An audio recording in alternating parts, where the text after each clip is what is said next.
Hey, welcome back to the channel. Do you have an original PS1 and recently it stopped reading discs and seems to have a few other problems like sticky buttons and just general bad performance? Well, fortunately, those systems were pretty tough and most of the time they just need a little bit of love to get them back up and running. So, if you stick around, we'll show you how to get that done.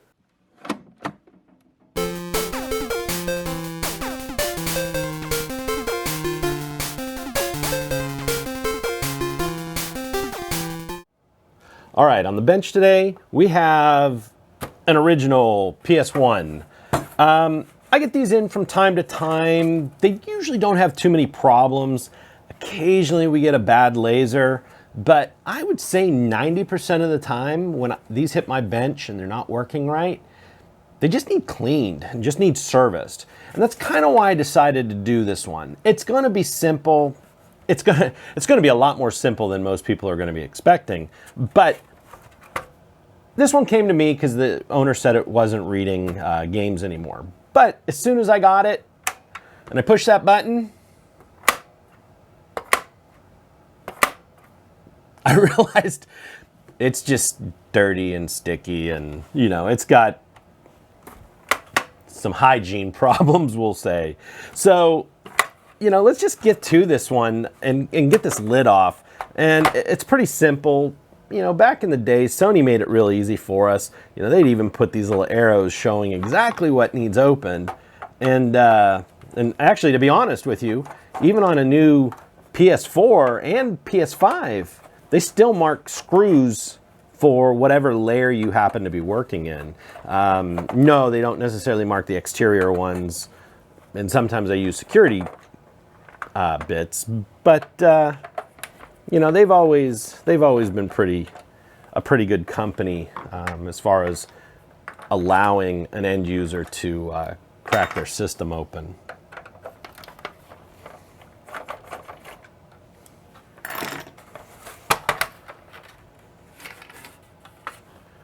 Yeah, you can see it's a bit dirty in here. There's some bits of plastic laying around. So for the most part, I don't think we're going to need to do anything past this, and we'll test it. But I'm going to clean this. We're going to pop the buttons out. We'll clean the laser, just give it a quick little blowout, and you know, we'll go from there. So the first thing is this sticky eject button. So we'll just get the plate off that has the spring and the plunger.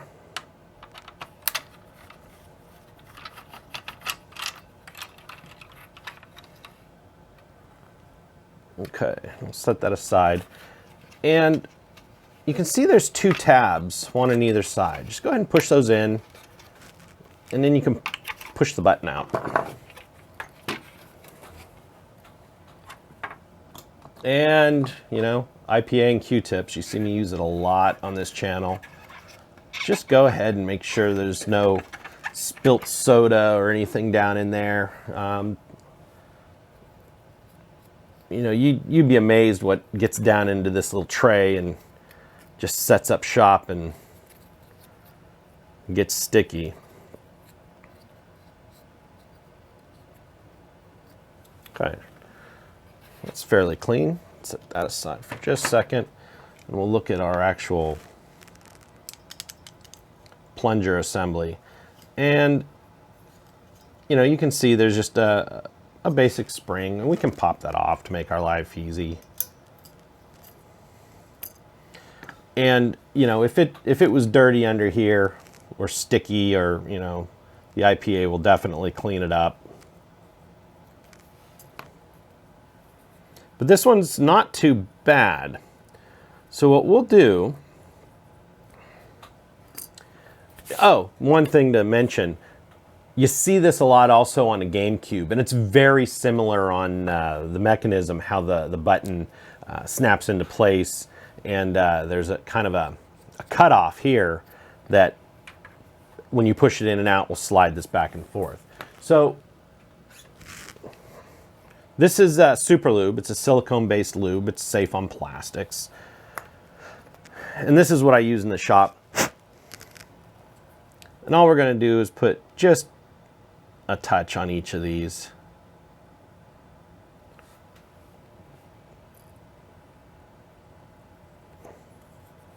And then we can put our spring back on, like that. And that's basically the 4 points this is sliding on. Then what we'll also want to do is put a little bit of grease on this bit of the shoe. Not a lot, maybe a little bit right here in the buttons, in case they're hanging up.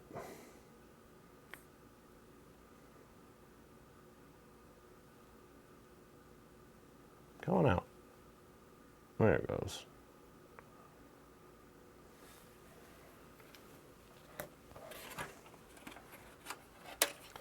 And while we're in here, we can just give this a wipe down. If it was real bad, we'd back it out.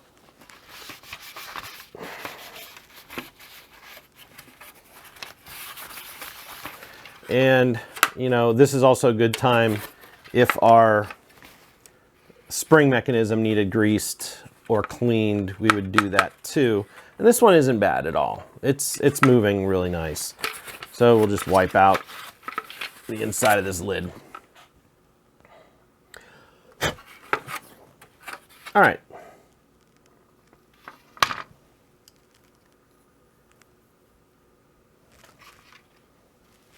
Little catch goes in underneath. And there's some aligning pins here and here. And we'll put our screws back in.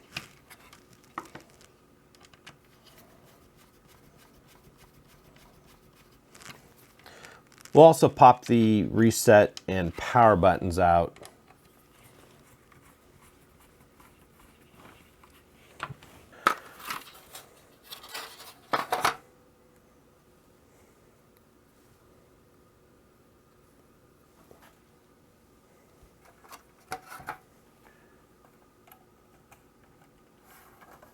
Make sure it's in square. And there we go. That one's working. And we'll do the same for our power buttons and the reset button. Okay.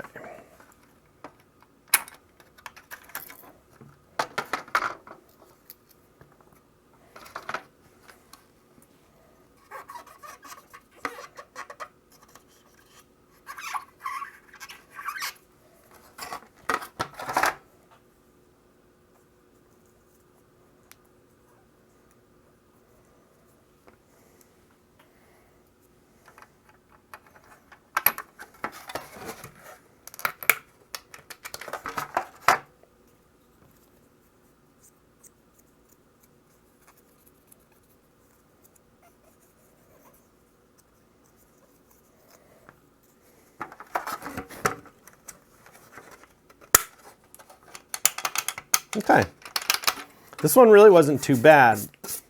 So now let's focus on, well, don't forget to put your spring back in. There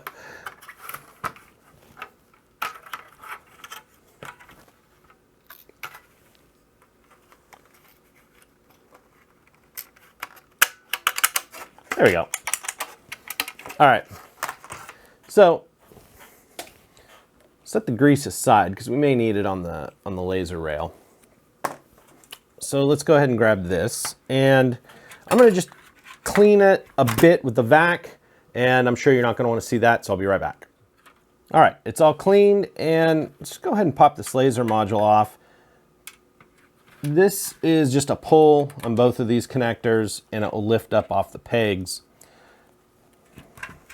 We'll set this aside for a second and give us a spot that's not dirty to set our laser on. A few things to check here. This white lithium grease can definitely get a little hard and crusty. Don't know where my glasses got off to. But it looks like it's still moving. So what we're going to do is, I need to take a step back. A lot of times I'll get people saying that, you know, it's not spinning discs, or, you know, there's a motor problem. And there can definitely be motor problems. I've had a few show up, matter of fact, one recently with a motor drive board issue. But most of the time, if you have a bad laser or a laser that's stuck in the track, if it doesn't see the disc when it first tries to boot, it won't spin the disc. So that's something to keep in mind. So what we want to do is make sure our track is clear. Now this is plastic safe oil. Don't use regular 3-in-1 on these gears. It can really destroy them.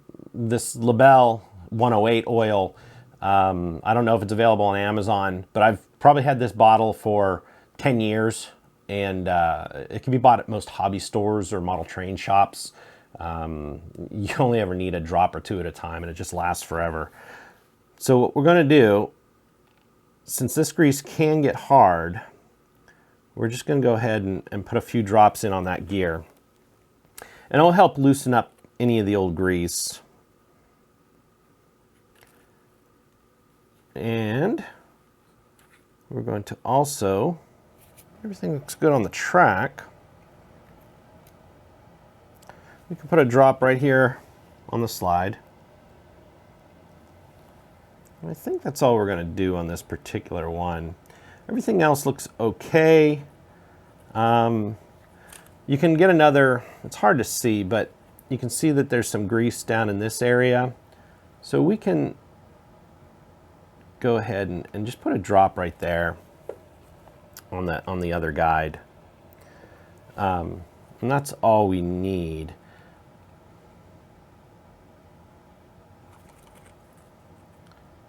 All right. And then we want a clean Q-tip. Don't accidentally use a dirty one. Wet it. Gently make sure our laser's clean. One thing I've noticed, if you get shells that are slightly yellowed, especially if it came out of a house with a smoker or pets, you can get a haze or a film over that laser, and it'll keep it from operating. And also, if there's a lot of hair down in this area or dust, you know, make sure it's cleaned out. But be careful, you don't want to accidentally zap the laser module. You'll wind up killing it. But a lot of times, you know, if we pull off a layer, like this one was a bit yellow, that's usually enough to get them to work again. So I want to power this up, make sure that the laser's moving. I always do a cleaning before I just change a laser on these. I find that the majority of the time they just don't need a new laser, they just need a service. So let's get some power. There's some power. I'm just going to turn it on.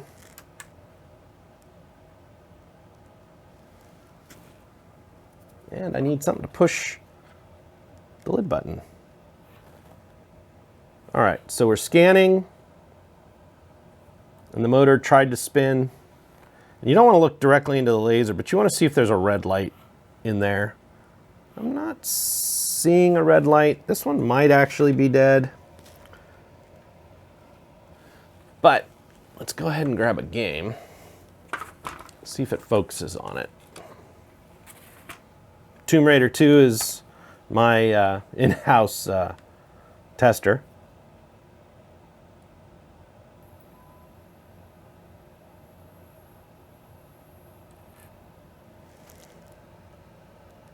Well, it's running up.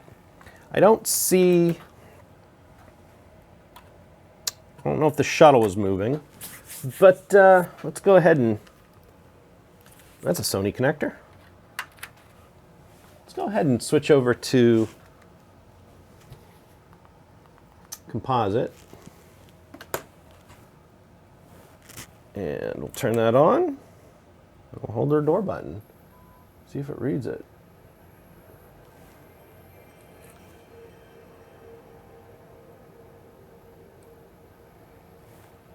Maybe?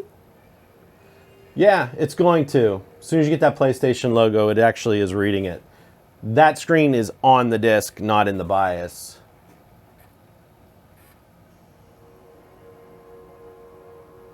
And one of the reasons why I use this disc, I use this one and I use Road Rash, because that intro screen is actually video. So it's reading video, it's not hopping or skipping, and that's a great sign. So obviously that shuttle is moving. I'm just going to shut it off. All right, so our shuttle did move. Okay, so that absolutely great. That's what I was hoping would happen. Let's pull our power, pull our cord, and we'll get our lid back on.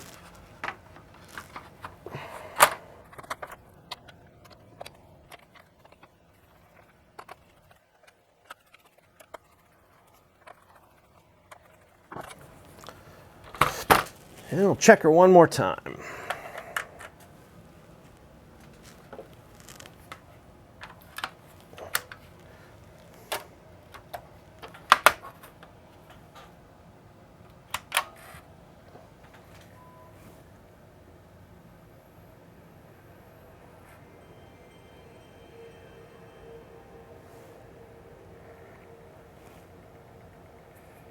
All right, there we go.